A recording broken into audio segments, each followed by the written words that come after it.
Welcome back. I'm joined again at the table by Reverend Dr. Charles Becknell Sr., Professor Marcia K. Hardiman, Tim Green, Tim Green IV, Cultural Change Leader at the City of Albuquerque's Office of Equity and Inclusion, and Ron Wallace, publisher of The Perspective, highlighting Black issues since 1994. Now, Tim, I want to start with you. You've been integral in organizing this group, including Mr. and Mrs. Padrell, who we'll welcome back in a little while here. So many influential community leaders. How did this coalition form? Well, I'm part of the Educational Planning Committee for Juneteenth 2024 this year. And I was working with Councilor Rogers last year talking about the educational aspect and the cultural aspect of Juneteenth.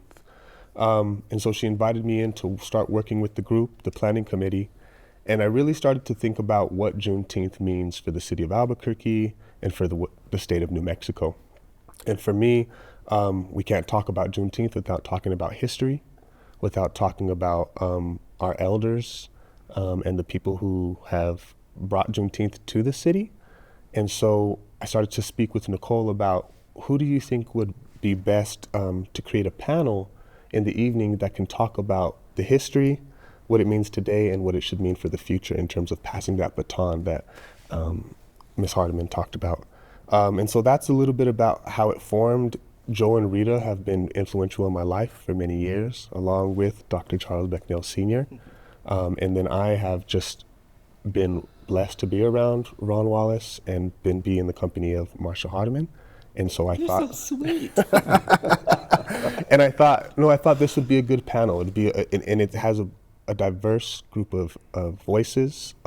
They're all academicians, historians, scholars, So for me, this was just kind of a dream come true and a way for our community to listen to what we need to do to maintain ownership, just like Joe Padrell said, of a celebration that is about freedom and liberty. I mean, the essence of America. Understood. Mr. Wallace, you've been involved in Black cultural events for years from a different perspective, covering them for a New Mexican audience that hasn't always been aware of the prevalence of Black culture here in our state. How has media coverage of Juneteenth and other major issues and events in the community helped solidify the identity of Black New Mexicans? I think Juneteenth meant a lot because it brought our community together for good food, good entertainment. But the main thing that I felt that people walked away with was a sense of ownership, the sense of ownership of who they are and the sense of ownership that they belong and the sense of ownership of what, just you don't have to not have a voice in anything. And so that's where the publications came in. Okay. How would you characterize the coverage of these events, and did you see the influence of your coverage in the number of people who were aware of them, the number of people who were aware of Black culture? Oh yeah, it took off. I know when Marcia started with the Chronicle, and she got this major good job with the city, and so I said, well, what are we going to do? Because I was kind of like her technical person. Okay. And she said, I don't know. And so I thought, you do it, Ronnie. Yeah. So I thought, okay, I'll create the perspective then, make it different. So the Chronicle went away, but the perspective came in and started from there. Understood. Now, this next question I'll direct to you first, Reverend Dr. Charles Becknell, and then you, Professor Hardiman. But starting with you, Reverend, how has the relationship with the city evolved over the last few years in the development of this celebration, bringing in people like Tim, but both for you as an individual, also the wider group of community elders like we all have gathered here today? Well, I don't know how to say this, but when Joe Padrell talked about ownership and the city got involved and started putting money into it, I had some problems with that because the ownership seemed to be shifted to oh, we need money to put this on. When we all got together at one time and just had a big celebration in the park, it got commercialized. And this is why I'm so disturbed by the commercialization of Juneteenth. We need to retain ownership of this celebration. And when outside influences in terms of money, we depend on money to have a Juneteenth, I don't want any parts of that. Okay? And that's just me. And I'm not being whatever, but it's just a concern on my part. I understand. Professor, how would you characterize the city's involvement and support in facilitating this event and how that's evolved over the years? So let me try to go back. Sure. When Joe talked about the evolution of the celebrations from backyard to park to park to park, and when the city started the downtown Summerfests in the late 80s, I want to say, I'm having to remember, there was some money that was infused, and it was a wonderful celebration. I don't disagree with Dr. Becknell that it created some issues about who could, who couldn't, regulatory guidelines because it was a city event. We moved from Civic Plaza to the State Fairgrounds for exactly that reason. So when Kathy McGill and I organized, we figured, okay, we're going to have to start charging. That was the hardest thing in the world, to say we have to charge something to pay, for all of the lights and the, electrical and hookups for the bands and the stands. We had a gospel stage that went all day long, starting at sunrise until that night. We had a secular stage for the people that wanted to do their other stuff. No bad words, it's all family stuff, right? But it was still our own.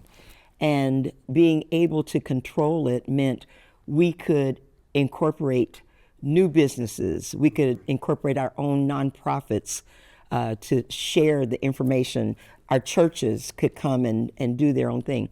But I do want to say that money, it's hard to do things without money. Because even at Roosevelt Park, I can remember Joe contracting with Clarence Smith and his dad, that's history, to do the electrical, even around Roosevelt Park, because we needed microphones or the bands needed sound. So to create a balance that doesn't take away our control with overly regulated things is a challenge.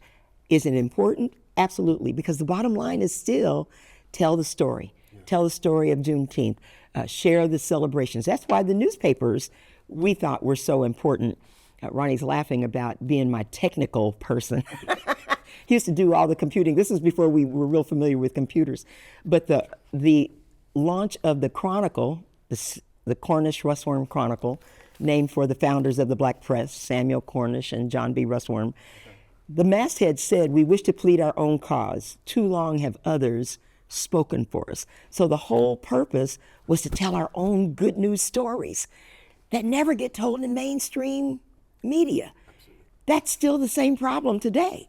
So that's when I became the convention center director and Ronnie began, he told the stories that were missing. We told stories of these outstanding academicians and businesses and communities that were doing things for other people in the Black community that nobody else would have heard of.